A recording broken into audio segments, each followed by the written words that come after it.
Bruce, as a screen tough guy, you're going to have to suffer what all movie heroes suffered. Challenges from exhibitionists and nuts asking you to fight, challenging you to fight. It's already begun to happen, hasn't it? Yes, it has. How do you deal with it? When I first learned martial arts, I too have challenged many established instructors. And of course, some other challenging me also.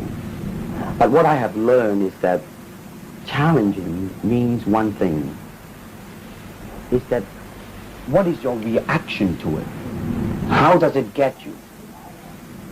Now, if you are secure within yourself, you treat it very, very, very lightly, because you ask yourself, am I really afraid of that man? Or is that man, do I have any doubt within me that he's going to get me? But if I do not have such doubt, and if I do not have such fear, I would certainly treat it very lightly, just as today the rain is going on strong, but tomorrow maybe the sun is going to come out again. I mean, it's like that type of a thing. Of course, they can't lose by challenging you. Even if they lose, they get the publicity of being a guy who actually fought. Well, let's face it, I mean, in Hong Kong, can you have a fight? I mean, a no-hold-bar fight.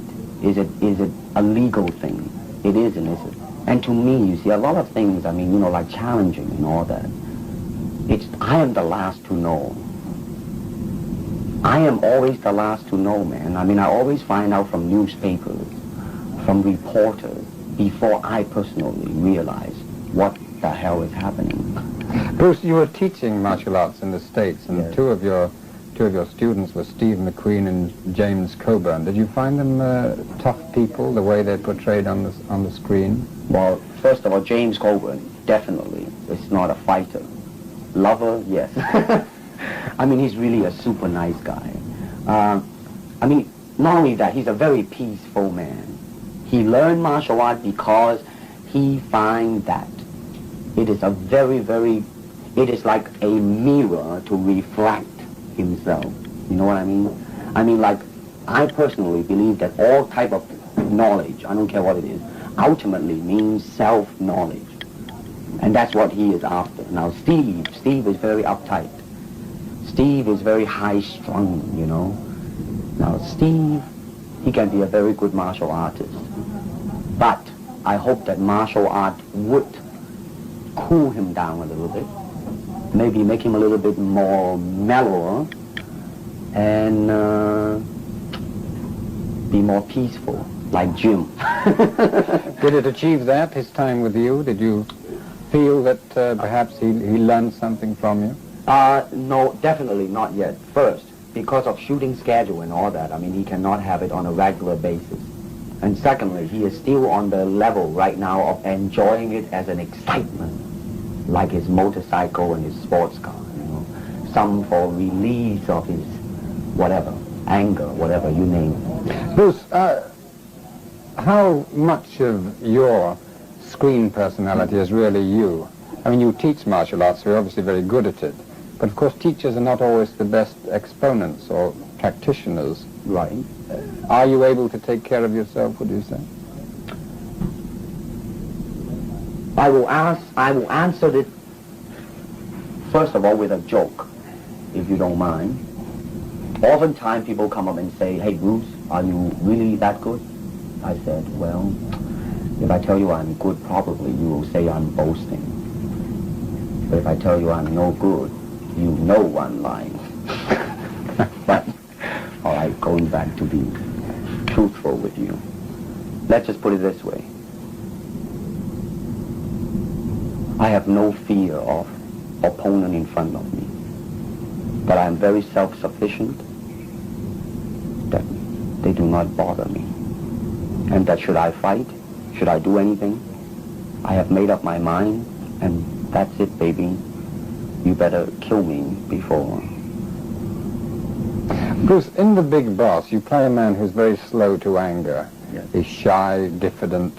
You even stay out of fights in the early scenes because of a promise you made to your mother. Yes. Is that a little bit like you, or is this just a screen personality? This is definitely a screen personality because as a person, one thing that I have definitely learned, and my life, it seems like it's a life of self-examination and self-peeling of myself bit by bit, day by day, is that I do have a bad temper, a violent temper, in fact.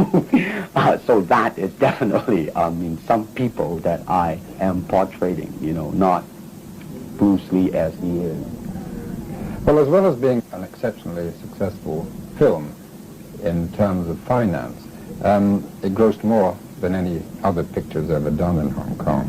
The Big Boss does show some very explicit sex scenes, doesn't it? What's your reaction to being in bed with a lovely young movie star in front of the whole studio crew? Does it intimidate you? Does it worry you at all? Well, it certainly would not intimidate me, I can tell you that. Well, it's all right as long as the script justifies it.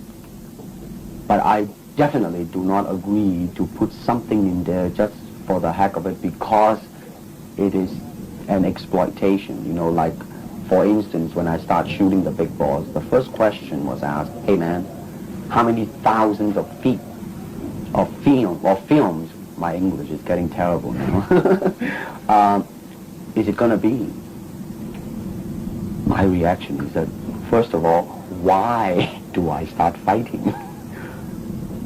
You see what I'm saying? Yeah, motivation. Definitely. You see, but it seems like to be the thing now that they go for blood, sex, just merely for the sake of sex and merely for the sake of blood. May I ask you a question that's been puzzling me since I saw the film? Yeah. At the stage where you decide you're going to get revenge, and yes, that's obviously leading up to the climax, right, you suddenly decide to go off and make love to a girlfriend in a bordello. Yeah. What's the motivation for that? Now, the way I look at that, that was a suggestion of the director. And I accept it in such a way, and that is him being a very simple man, when all of a sudden he made up his mind that he's going to go and either die, either kill or be killed, right? So he walked past by. It's a kind of a sudden thing of human being. That a thought just occurred, well, doggone it, man, such is the basic need of a human being. I might as well enjoy it, man, before I kick the bucket, like that type of an attitude. You cannot say it's just an occurrence, I think you'd probably agree, Bruce, that yes, the thing that's limited the appeal of Chinese films to Western audiences is that it's very unusual to find a Chinese actor who can act. And when I say that, I mean act in a Western style, in a manner that would make non-Chinese pay money to see them. You seem to have crossed that barrier. How do you think you've achieved it? Do you think it has to do with your time in the United States? Oh, You yes, studied there, didn't you? Yes, it definitely has, because when I first arrived there, I did the Green Hornet, television series back in '65. And as I look around, man, I saw a lot of human beings. And as I look at myself, I was the only robot there. Because I was not being myself, and I'm trying to accumulate external security, external technique, the way to move my arm, but never to ask and say what Bruce Lee would have done if, the word if, such a thing happened to me. When I look around, I always learn something, and that is to be always yourself. And to express yourself, to have faith in yourself. Do not go out and look for a successful personality and duplicate him. Now, that seems to me that is the prevalent thing happening in Hong Kong. Like they always copy mannerism, but they never start from the very root of his being, and that is, how can I be me? You see, I never believed the word star. That's an illusion, man. That's something public calls you. You see? And when you become successful, when you become famous, it's very, very easily to be blinded by all these happenings. Everybody come up to you as Mr. Lee. When you have long hair, they will say, hey man, that's in, man, baby, that's the in thing. But if you have no name, they will say, Boy, look at that disgusting juvenile delinquent. I mean, too many people are yes, yes, yes to you all the time, you see. So unless you really at that time have gone through quite a lot and understand what life is about, and right now, man, some game is happening, and realizing such that is a game, fine and dandy, then it's all right. But most people tend to be blinded by it because, I mean, if things are repeated too many times, you believe in it and it becomes a habit. The danger is believing the public impression of you, That's isn't right, it? man. Your father warned you about the bad things in show business. Yes. Have you met them too? Oh. Apart from the I illusion. mean, of course. Of course. You seem to have come out of it remarkably well. Well, let me put it this way. To be honest and all that, I am not as bad as some of them. But I definitely am not saying that I am a saint. Okay? Could we go back to the fighting? Because Yes. like it or not, it's the thing that you're mainly identified with Yes. at this moment. You know a number of Unfortunately. styles of fighting, karate, judo, Chinese boxing. Yes. And it's a question you must have been asked hundreds of times before. Yes. Which do you think is the most effective? You see, my answer to that is this. There is no such thing as an effective segment of a totality. By that I mean, I personally do not believe in the word style. Why? Because unless there are human beings with 3 arms and 4 legs, unless we have other group of beings on earth that are structurally different from us, then there might be a different style of fighting.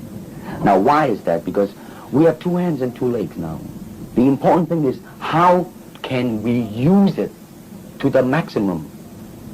In terms of path, well, straight line, curved line, round lines, they might be slow, but depending on the circumstances, sometimes that might not be slow. And in terms of legs, you can kick up straight, same thing, right? Physically, how can I be so well coordinated? That means you have to be an athlete. That means you gotta have jogging and all this basic ingredient, right? Now, and after all that, then you ask yourself, how can you honestly express yourself at that moment? And being yourself, when you punch, you really want to punch. Not you want to punch because trying to avoid not getting hit, but to really be in with it and express yourself. Now that is to me the most important thing, and that is how can I, in the process of learning how to use my body, to understand myself. Now the unfortunate thing is, now there's boxing, which use hands, judo, which is throwing.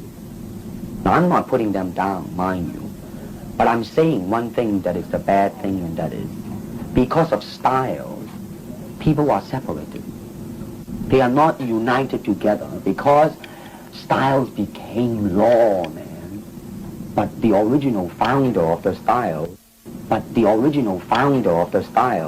started out with hypotheses. But now it has become the gospel truth. And people that go into it, man, became the product of that. It doesn't matter how you are, who you are, how you are structured, how you are built, how you are made. It doesn't matter. You just go in there and be that product. And that, to me, is not right. Bruce Lee, thank you. Ted, I thank you, man.